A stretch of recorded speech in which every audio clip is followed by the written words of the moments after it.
Do you know that the most attractive person in a room is the person who has the highest level of self-confidence? The person who is the most confident is usually the most attractive person. How can you be more attractive in your 20s? By building your self-esteem and self-confidence. We're going to be talking about this in today's video.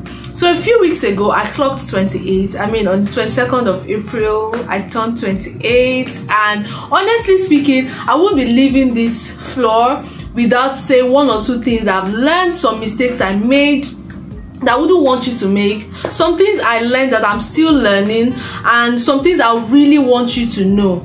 In your 20s, we're talking about a range of topics. We're talking about relationships that nobody talks about.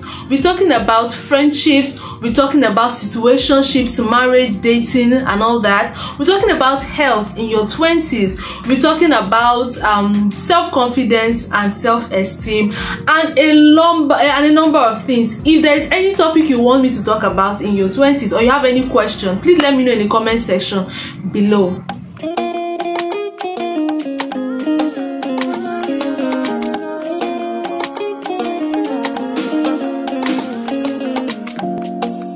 Hello there, welcome back to my channel. My name is Faith Ogechi, and if you are seeing my beautiful face for the first time, hi, welcome to my channel. Please do well to click on the red subscribe button, turn on the post notification bell so that you'll be alerted, you'll be notified when a new video drops. You're welcome to the gang, and you're welcome to the family. And if you're an old subscriber, an old viewer, you're welcome. Thank you for stopping by. Today we'll be kicking off with the 20s series, and today we're going to be talking about building your self-esteem and self-confidence. Why am I blabbing? How can you be the most attractive person? How to be the most attractive person in your 20s by building your self-confidence and self-esteem.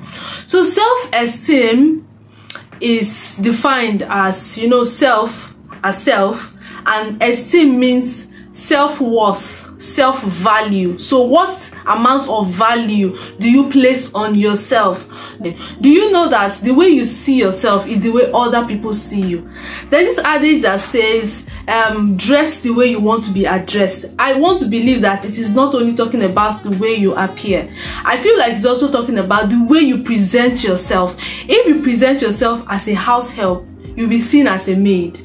If you present yourself as a queen that you are, you'll be seen as a queen and be treated like one. Do you understand? Now, how do you build your confidence, your self-confidence? I've been in that space before where I used to be very timid, very shy. Anything anybody says about me, it gets to me. I would not say a word if I'm in a space and I have some things in my mind. I'll feel like if I stand up to speak, you know, people will make fun of the way I look, the way I speak. I might not make sense, you know, and all of that. How do you build your confidence level? How do you level up your self-confidence? We're talking about that later, but I want to make some things clear. The first things, like I said earlier, that the way you see yourself is the way other people will see you. It is a template. It's like a standard. It is a standard. So the way you present yourself to people is the way other people will see you. Secondly, try not to build your self-esteem on what other people think about you. Try not to build your self-esteem on worldly things. Try not to build your self-esteem on other things aside God. What am I talking about? I'm talking about maybe mundane things like your bag, like bags, like shoes, like hair, like your body. Imagine a woman going to the front of the mirror and telling herself, oh, I don't look womanly enough. I'm not up to the standard of the society, because now the society has a standard for how a woman looks. So you look into the mirror and be like, oh, my boobies are not as big enough, they are not big enough. Oh, my backside is not big enough. You know, I look flat on this side, I look flat on that side. I'm not beautiful enough. No. Don't ever do that to yourself. By doing that to yourself, unintentionally, without you knowing, you are already demeaning yourself, you are reducing your self-esteem, and it's not doing good to yourself. You have to understand that you are beautifully and wonderfully made. Build your self-esteem on God, on God's love. Look at yourself in the mirror and tell yourself you are beautiful. Look at yourself in the mirror and say, God does not make trash. I am beautifully and wonderfully made. Because if you present yourself to the society or to people as someone that's not beautiful, you will not be seen as beautiful. Haven't you seen people who are not so beautiful look beautiful in your eye? Yes, because of the way they present themselves to you. So I am saying it, and I really want to clear this here, that you shouldn't build your self-esteem on how people see you, on people's opinion of things. People will always have an opinion. Even if you are the most beautiful woman in this room, people will have an opinion. So do not build your self-esteem on mundane things, on other items that are not God, on other things that are not God. Do you understand what I mean? You imagine yourself that, oh, I cannot attend this party because I do not have this bag. Oh, that's why you see some women, they prostitute, or they sleep with men for money. First of all, you are reducing yourself.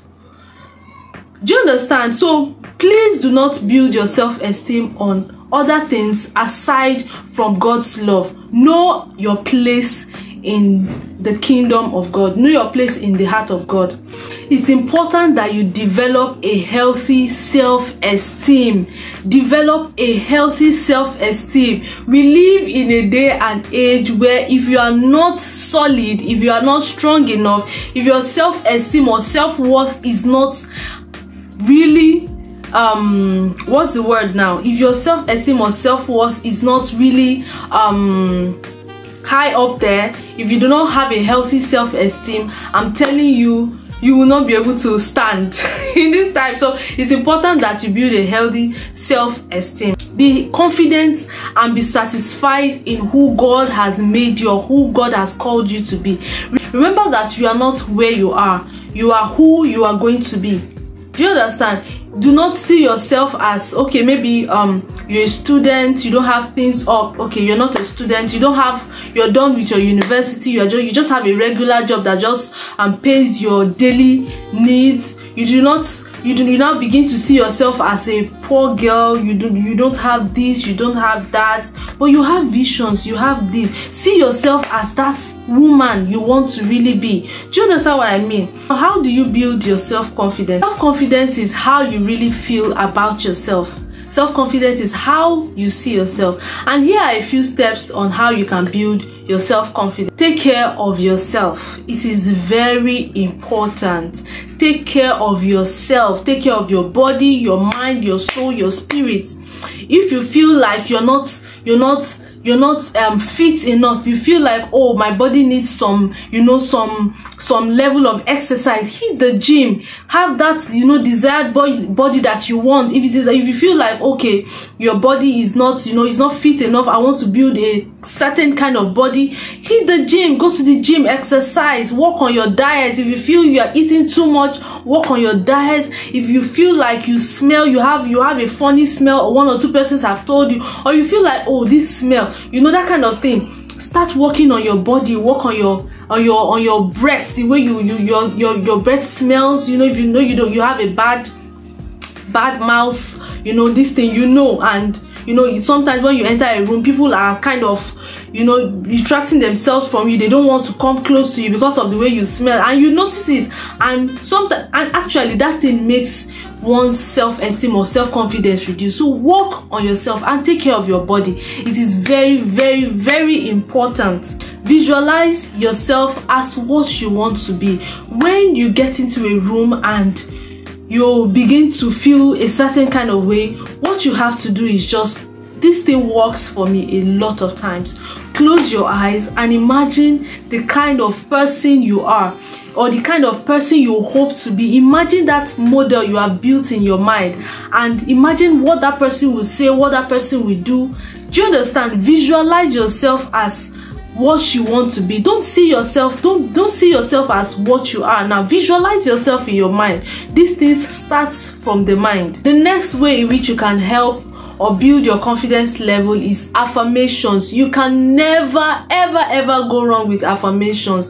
Tell yourself you are beautiful. Tell yourself those things that you want to be. Speak them. Say what you want. Say it into yourself. It works a lot of times. What you say is what you are. If you say you are ugly, you are ugly. Even if you are the most beautiful girl, once you come in the presence of people, you become ugly.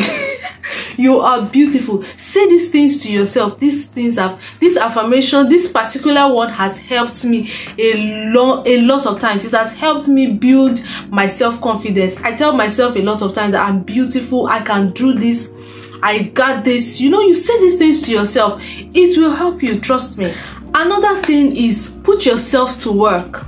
Don't just sit there and complain and nag and say, oh, people do not like me, people do not like the way I look funny, I look this, I'm not smart enough, I'm not this. No. You are beautifully and wonderfully made. Tell yourself God does not make trash. Tell yourself you are smart, you're intelligent, you have the mind of Christ. You can do anything you set your mind to do. It's important that you put in the work. If you need to read books, if you need to read magazines, if you need to listen to podcasts, if you need to attend seminars, put in the work. Work on yourself, work on your mind, work on, do you get in fact, one of the things that makes people attractive is how smart they are, or how their level of knowledge. Invest in your knowledge. Is very important. You might not know everything about everything, but it's important that at least you know something. You can contribute one or two things. So it's important that you invest in your knowledge, you invest in your mind and all of that. Another thing that has really helped me is redefining fear and failure. See fear as an opportunity to make progress. You see those things that you're really scared of, tell yourself you can actually do it. It's an opportunity. See it as an opportunity for you to make progress. And it's important that you also see failure as a chance you get to get feedbacks. Oh, I failed in this course. This is what made me feel like this. It's an opportunity you get. It's a chance you get to get feedback from, okay, those things that you are lacking, and then you get better on. Do not see failure and fear as something that sets you back or something that keeps you on the spot. It should keep you moving and keep you moving and helps you on the grind. Fear and failure do not give you an opportunity to be relaxed. They give you an opportunity to make more progress. They give you an opportunity to see more beauty in that thing that you've been trying to do.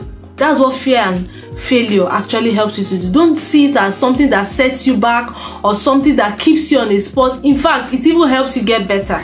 Another thing that has actually helped me is shifting my mentality, shifting my equality mentality. What do I mean by this? Sometimes you're in a space and you feel like, oh, I don't think I can do this. Some things are made for some certain people. Some things are made for some certain people. I don't think I'm smart enough for this. I don't think I'm good enough for this. Tell yourself you are good enough for this. You are good enough for that thing you are setting your mind to do. Some things are not specially made for anybody. Some spaces are not specially made for anybody. Nobody is smarter than you. It starts from your mind. If you tell yourself, oh, this girl or this guy is smarter than me maybe in a workspace, you think because he's a guy or because she's a girl that went to Harvard or Cambridge and you just went to Ekiti State University, you think she's smarter, or you can actually do it. That's why I mentioned earlier for you to put in the work, seek knowledge, build your mind and all those things, so that you shift to equality mentality. No one is better or more deserving than you. The next thing is embodying confidence. Embodying confidence. I used to watch videos of how people carry themselves. If you know me very well, I anything close to confident, I was not. So I started reading books, I started watching videos on how people walk, people look, how people get confidence. I begin to embody it. I begin to act the part. I begin to look the part. I begin to do the part. Do you understand? Embody self-confidence. Tell yourself, I am a confident woman. Tell yourself, I am a confident young man and I can do it. The last but not the least that has actually helped me is smiling. If you're having a rough day, you're having a tough day, you enter a room and you're supposed to present, and everybody is looking up. Let's hear what she's got to say. And then everybody here looks like you are before your superiors. See, there is a cheat code. Let me tell you. Come closer. Smile. When you smile, okay, smiling just does some magic. It just helps you when you smile at somebody and the person smiles back at you. You know, it just has a way of, you know, building your self-confidence. It has worked for me. Honestly speaking, it has worked for me. Smiling could make you confident. It could make you attractive. It could make you happier. You know, imagine smiling at someone and the person smiles back at you. Do you know what that does to you? Do you know what that does to your self-esteem? Try it. Now this video is long overdue. If you watched this part, I am very grateful. I hope you enjoyed it and I hope you learned one or two things. Let me know any other thing that has helped you to be a more confident person, or how have you even built your self-esteem. Let's know in the comment section and let's continue the conversation there. Have you subscribed yet? Have you even shared this video? Please watch this video till the end. Yeah, you've watched this part, so you've watched to the end. Like this video, share this video and subscribe. Thank you. Until I come your way next time. God bless you.